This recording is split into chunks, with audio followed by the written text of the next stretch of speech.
तो हेलो प्यारे बच्चों, आप लोग कैसे हो। आई होप आप लोग मस्त होंगे, स्वस्थ होंगे तथा अपनी पढ़ाई को मन लगाकर कर रहे होंगे। मैं नीतीश भैया आप सबों के बीच लेकर आ गया हूँ Bihar board class 10th Sanskrit chapter 1 मंगलम के क्वेश्चन बैंक के सब्जेक्टिव प्रश्नों को लेकर आपके प्यारे से YouTube channel success competition centre पर। तो चलिए वीडियो को बिना देर किए हुए शुरू करते हैं। आपका पहला प्रश्न है, मंगलम पाठ के आधार पर सत्य का स्वरूप बताएं। इसका उत्तर होगा, मंगलम पाठ के आधार पर सत्य के विषय में यह बताया गया है कि सत्य की जीत होती है, असत्य की नहीं। सत्य मार्ग का सहारा लेकर हे ऋषिगण देवलोक तक जाते हैं।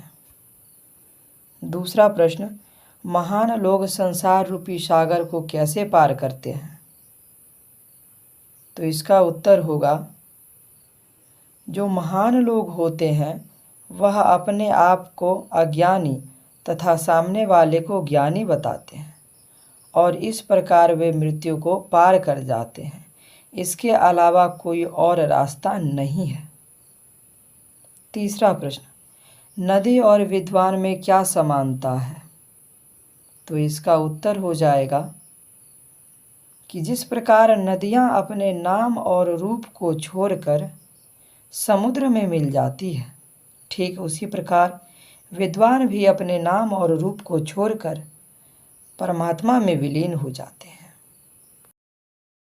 चौथा प्रश्न है, आत्मा का स्वरूप कैसा है, वह कहाँ रहती है। तो इसका उत्तर हो जाएगा, आत्मा छोटा से छोटा तथा महान से महान है। यह प्राणियों के हृदय रूपी गुहा में निवास करता है। पांचवा प्रश्न, आत्मा के स्वरूप का वर्णन करें।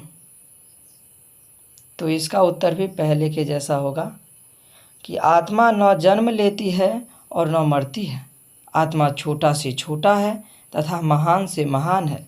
यह प्राणियों के हृदय रूपी गुहा में निवास करता है। छठा प्रश्न, विद्वान परमात्मा के पास क्या छोड़कर जाते हैं।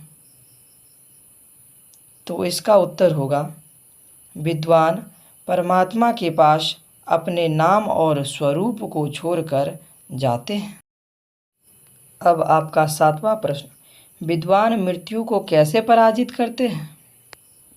तो इसका उत्तर हो जाएगा, जो महान लोग होते हैं यानी जो विद्वान होते हैं वह अपने आप को अज्ञानी तथा सामने वाले को ज्ञानी बताते हैं और इस प्रकार वे मृत्यु को पार कर जाते हैं, मृत्यु को पराजित करते हैं। इसके अलावा कोई भी रास्ता नहीं है। आठवां प्रश्न, मंगलम पाठ का 5 वाक्यों में वर्णन करें। तो इसका उत्तर हो जाएगा, मंगलम पाठ उपनिषदों पर आधारित है।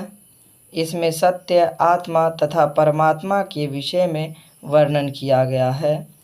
विद्वान ज्ञान के द्वारा परमात्मा को प्राप्त करते हैं। इस अध्याय में 5 मंत्र उपनिषदों से संकलित हैं। इसमें बताया गया है कि सभी की तपस्या का लक्ष्य परमात्मा को प्राप्त करना है।